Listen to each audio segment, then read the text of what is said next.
First టీ20లో ఎవరికి ఏం plan ఎయ్యాలో తెలీక ఓన్లీ సూర్యకి మాత్రమే ప్లానింగ్ చేసుకొచ్చారు ఇంగ్లాండ్ వాళ్ళు. అభిషేక్ శర్మ సూపర్‌గా ఆడేసరికి సెకండ్ టీ20లో అభిషేక్ శర్మకి, సంజు శాంసన్‌కి ఇద్దరికి ప్లాన్ ఏసుకొచ్చారు. సో, అందుకే సెకండ్ టీ20లో అభిషేక్ శర్మ ఆడలేకపోయాడు, సంజు శాంసన్ ఆడలేకపోయాడు, సూర్య కూడా ఆడలేకపోయాడు. బట్ తిలక్ వర్మ బాగా ఆడాడు. అందుకే థర్డ్ టీ20కొచ్చేసరికి అభిషేక్ శర్మ, సంజు శాంసన్, సూర్యకుమార్ యాదవ్ అండ్ తిలక్ వర్మ నలుగురికి ప్లాన్ ఏసుకొనొచ్చారు. ఆల్మోస్ట్ అందరికి కరెక్ట్‌గానే ఎగ్జిక్యూట్ చేశారు. సో, ఈ విధంగా ఇంగ్లాండ్ సీరీస్‌లో ఫస్ట్ మ్యాచ్ గెలిచి కమ్‌బ్యాక్ ఇచ్చారు. 2-1తో సిరీస్ స్టిల్ అలైవ్‌లో ఉంది. సో, థర్డ్ టీ20లో ఏం జరిగింది? మ్యాచ్ ఎలా వెళ్ళిందనేది డిస్కస్ చేద్దాం. Let's get into the video.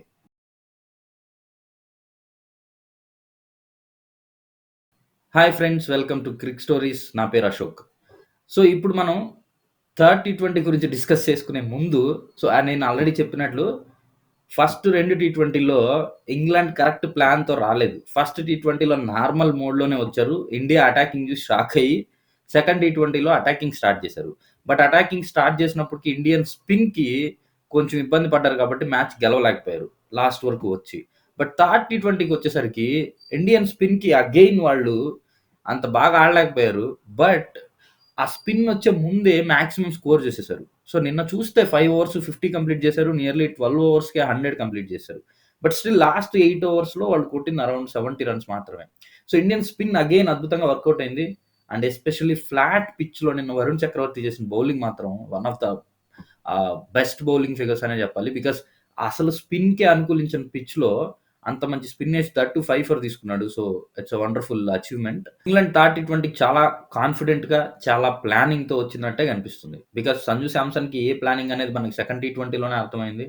And Abhishek శర్మని కూడా సెకండ్ టీ20లో తొందరగా డిస్మిస్ చేశారు. తిలక్ వర్మ చాలా బాగా ఆడాడు. అండ్ స్కైకి ఫస్ట్ టీ20 నుంచి స్కోర్ కొట్టే ఛాన్స్ ఇవ్వట్లేదు. సో, ఈ విధంగా వాళ్ళు ప్రతి బ్యాట్స్‌మెన్‌కి ఒక ప్లానింగ్‌తో వస్తున్నారు. అండ్ బౌలర్స్ అయితే పర్ఫెక్ట్ లైన్ అండ్ లెంత్ ఏస్తున్నారు. ఫస్ట్ టీ20 నుంచి అలానే కరెక్ట్‌గా ఉన్నారు. ఫస్ట్ టీ20లో కొంచెం అటు ఇటు అయింది. Because they didn't guess India ఇంత అటాకింగ్ మోడ్‌లో ఉంటదని. సో, సెకండ్ టీ20లో చాలా అద్భుతంగా బౌలింగ్ చేశారు. బట్ కొంచెంలో మిస్ అయింది. ఒక 10, 15 రన్స్ షార్ట్‌లో ఉన్నారు. థర్డ్ టీ20లో స్కోర్ పరంగా చూస్తే yes, they are short of 10, 15 runs.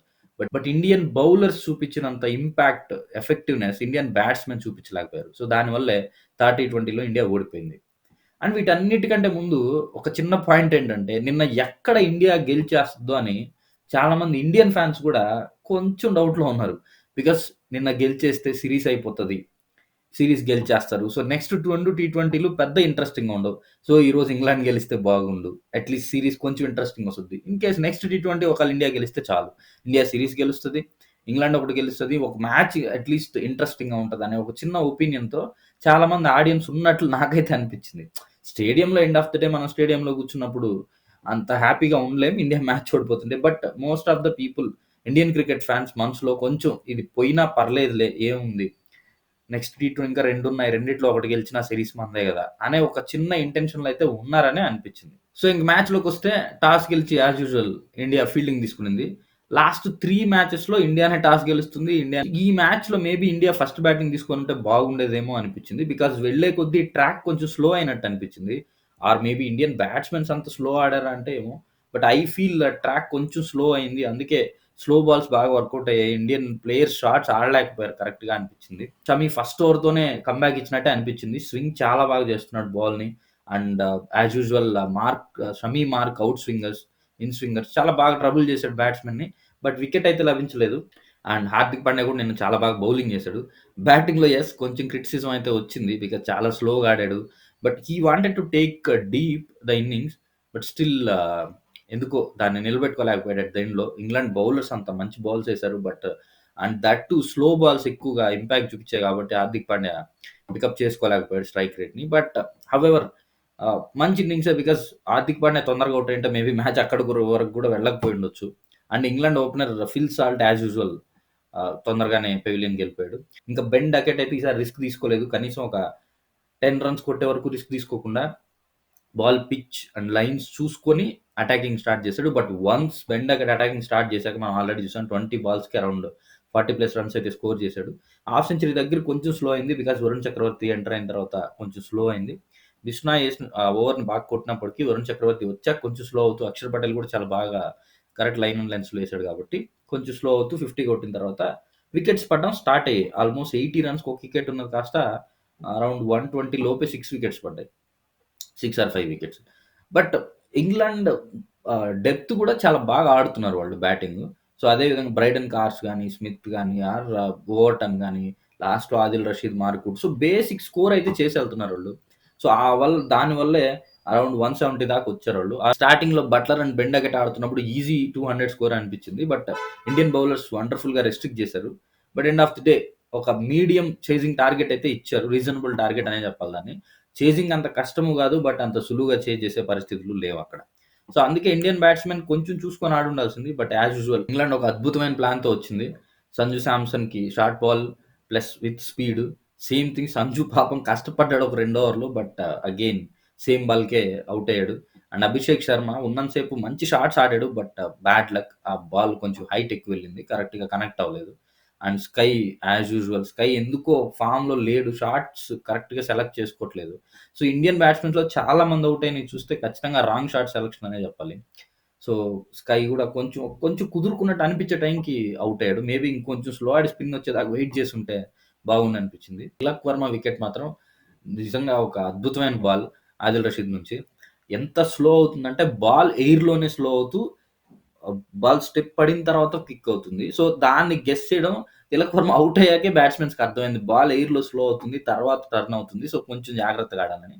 Tilak Varma maybe in the mind set of second టీ20లో ఉన్నట్లు యావరేజ్ స్పీడ్ వస్తది గదా! అనే ఒక ఉద్దేశ్యంతో ఆడబోయాడు. బట్ అది వెరీ హ్యూజ్ టర్న్ తీసుకొని వికెట్స్ మీదకొచ్చేసరికి he don't have that much timing. దాన్ని డిఫెన్స్ చేసేంత. సో, తిలక్ వర్మ వండర్‌ఫుల్ బాల్‌కి ఔట్ అయ్యాడు. అంత ఈజీగా వికెట్ తీయలేదు. అండ్ తర్వాత ఇంక మనోళ్ళు ఒకరి తర్వాత ఒకరు వెళ్తూనే ఉన్నారు. ఎక్కడ మ్యాచ్ అయితే ఇండియాలో స్ట్రాంగ్‌గా కనిపించలేదు ఇండియా ఉన్నట్లు.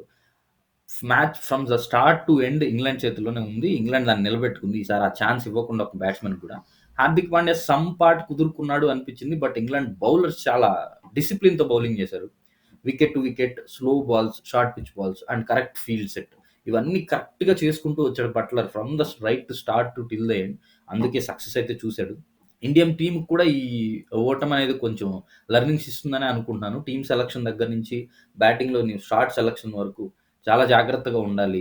అదేం బంగ్లాదేశ్ కాదు, ఆర్ జింబాబ్వే కాదు అంత లైట్ తీసుకొని ఆడడానికి 2 టీ20లు గెలిచినప్పటికి.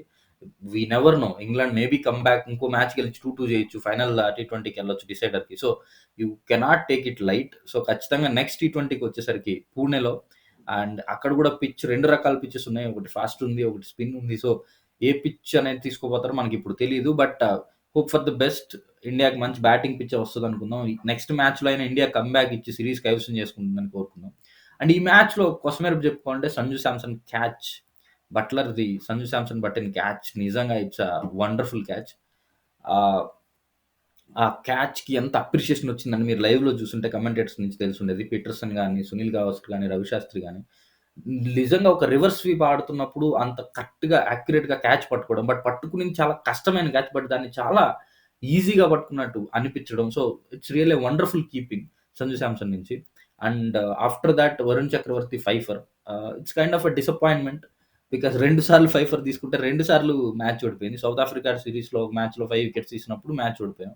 ఈరోజు టుడే అగైన్ ఓడిపోయాం. But he got the man of the match again. Varun చక్రవర్తికి నిన్న 5 వికెట్స్. చాలా వండర్‌ఫుల్‌గా బౌలింగ్ చేశాడు. అంత ఫ్లాట్ పిచ్‌లో కూడా అటువంటి స్పిన్ అండ్ అటువంటి వికెట్స్ రాబట్టడం అనేది అంత సులువు కాదు మరి ఖచ్చితంగా. So, that's it about the video.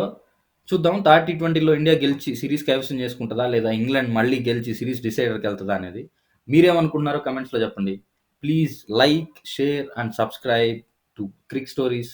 Thank you for watching my video.